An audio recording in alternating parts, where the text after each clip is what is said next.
Well, we wanted an activity to be about like doing things.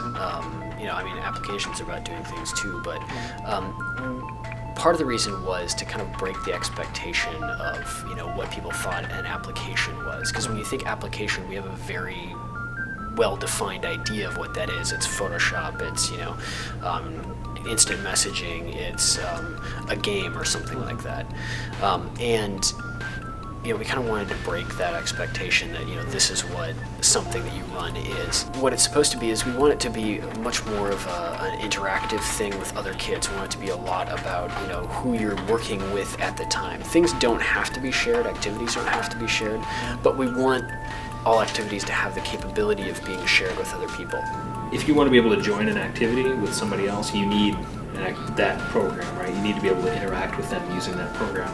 If you join an activity for which you do not have the source code for that activity, you download it, you install it on your computer, and it runs it for you, and you're able to just interact with them. It's crazy, like if some kid has a ball and you can't play with them because you can't share that ball, it would be crazy to not be able to share the applications or the games that they're playing so that you could play with them or interact with them.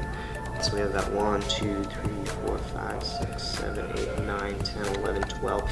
We have 12 in our current build, and they're going to be the base apps that are going to go on, and then what countries are going to do is add apps, take away apps that they think are right for their cultures, because one size doesn't fit all. And there's 2 sets of tools that we have on the laptop. One set of tools are tools for exploring. So we've got a web browser, and we've got email and chat and things like that. And then there's tools for expressing. And so we've got the camera, we've got word processing, we've got musical composition tools and things like that. I know one of the things when I grew up was I used to use a paint program called Dazzle Draw, which is very similar to this. You just draw lines all over the place. Kids really like to do visual stuff. This is TamTam, the music app, which is my personal favorite. And mostly it's the first one the kids go to and actually stick with for a long time because it's the fun one. Music is very mathematical.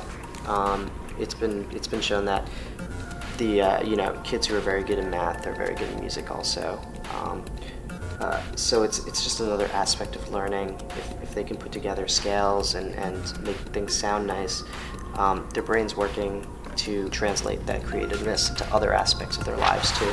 It was more of a case of, let's start from scratch. Like, how do we want kids to work with these machines? So that was one of the first things that we were thinking about was how can we build the sharing and the communication directly into the software that the children use on these machines. The children can discover what's inside of it or outside of it or between each other themselves and explore, and kids will, and they'll reach out to kids in different countries, and we have Sistran tools, so the kids in China can talk to the kids in Brazil and Rwanda and find out what life is like there, and they've got their little video cameras and they can show like how they live and what kind of animals are there, and it's a really cool way to learn about the world by kids talking to kids to find out stuff.